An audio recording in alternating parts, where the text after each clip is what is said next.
Hello Year 4, it's Miss Borhan here. I hope you're all doing well and staying safe. So we're going to be continuing on with our topic of living things. I want you to write down the long date, Tuesday 5th of May 2020, and the LI to identify vertebrates by observing their similarities and differences. Well done everyone. Now let's do some recap from last week's lesson. Can you identify the living and non-living things? Pause the video and have a look at the pictures. Well done everyone. So the living things were the bird, the cat, and the tree. Now I just want to clarify a misconception based on the work that I received that plants are living things. They're examples of living things. Just to take a note. Well done everyone. Living things are alive and non-living things are inanimate objects that are not alive. So this plastic water bottle is not alive and the glasses not alive. Well done everyone. What are the 7 characteristics that identify living things? Pause the video and write this down. Mrs. Gren.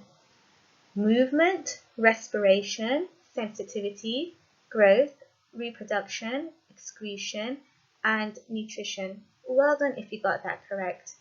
Let's take a look at these pictures on your screen. What are the differences between these animals? I want you to write down any differences that you notice. Look at the physical features. Well done everyone. With so many living things to make records of and so many yet to discover, it is important that we have a system to organize and make sense of the information we have about them.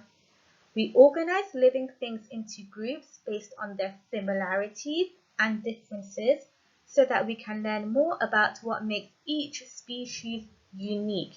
Unique means what makes them special, what makes them individual. The differences between living things is sometimes called variation. My turn, variation.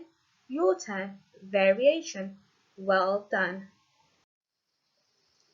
Animal groups. When looking at animals, scientists usually split them into 2 groups. Vertebrates, they're animals with a backbone, and invertebrates, animals without a backbone. Now, human beings, we're examples of animals with a backbone. Where do you think your backbone is? There's a clue in the name. Why don't you try to touch your own backbone, try to locate it, or you can find an adult and touch their backbone, see where it is. Well done everyone. Vertebrates. So what did we say? Vertebrates are animals with or without a backbone. Have a think. With. Let's write that down. They have a hard skeleton made of bone, and it holds up their body and gives them shape. Take a look at the animals over here.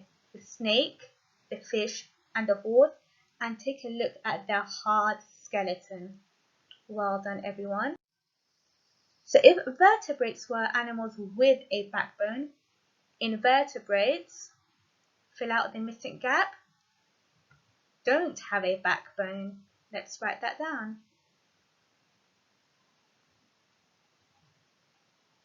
Or a skeleton made of bones. Many have a hard shell outside of their bodies to protect them, and others have soft, flexible bodies. Take a look at these animals. Which ones have a hard shell to protect them? The crab over here. And which ones have soft, flexible bodies? The jellyfish. Vertebrates can be separated into 5 groups. Everyone have 5 fingers up. Well done. Mammal. Here's an example of a mammal. reptile, amphibian, fish, and bird. Pause the slide and take a look at these 5 groups and tell your adult what they are. Well done. Mammals. Mammals have warm blood and have hair or fur on their bodies. The mothers feed their babies milk. Humans. What do we have? Hair or fur? We have hair. Amphibians. Amphibians live on land and in water. They are cold-blooded. They have gills when they are young. They have smooth skin and they lay their eggs in water. Pause this video and take a closer look. Birds. What physical features do all of these birds have in common? Pause and take a look, and then we'll fill out the gaps together. Well done. So let's see. Birds have a beak. What else do they have?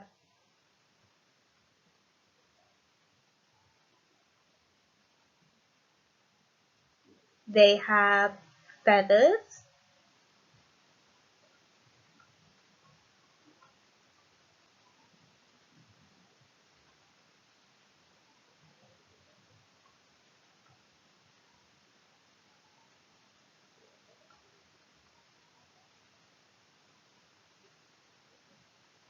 They have wings.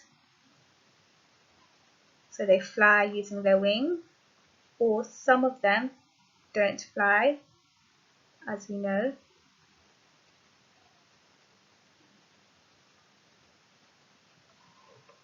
And how many legs do they have? 2. 1, 2. Let's write that down. And they lay eggs on land and they have warm blood.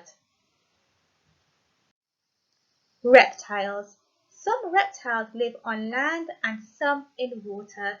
They have lungs that breathe air and they have scales. So take a look at this snake and all of these individual scales, and are cold-blooded. They lay their eggs on land. Well done. So those were the 5 groups. Now I have a few tasks for you based on how confident you feel, and these will all be uploaded on the school online platform. Look at the physical features of these vertebrates and use the sorting cards to match them to the correct group. So for example, we have the rabbit over here, and that would be mammals. So if you go back to the slide and see that mammals have fur, you would know that you can match rabbits to mammals and you can do the rest yourself. The next task over here, they have a question. Does it have feathers? If you answer yes, take a look at the 5 groups over here. Which one of them have feathers? You write it down. We know that birds have feathers, so you can write down the names of the birds. What if you said no? Does it have fur? Yes. Which animals have fur? So you can do this. And your purple pen, write at least 3 more animals which belong to each of the 5 vertebrate groups. How would you know this? Have a think. And then I have some useful BBC bite-sized things for you. What is a vertebrate and what is an invertebrate? You can look at those short clips and do the quiz. And once you're done with all your work, you can email me at year4@grange.harrow.sch.uk. Well done everyone, and see you in our next lesson.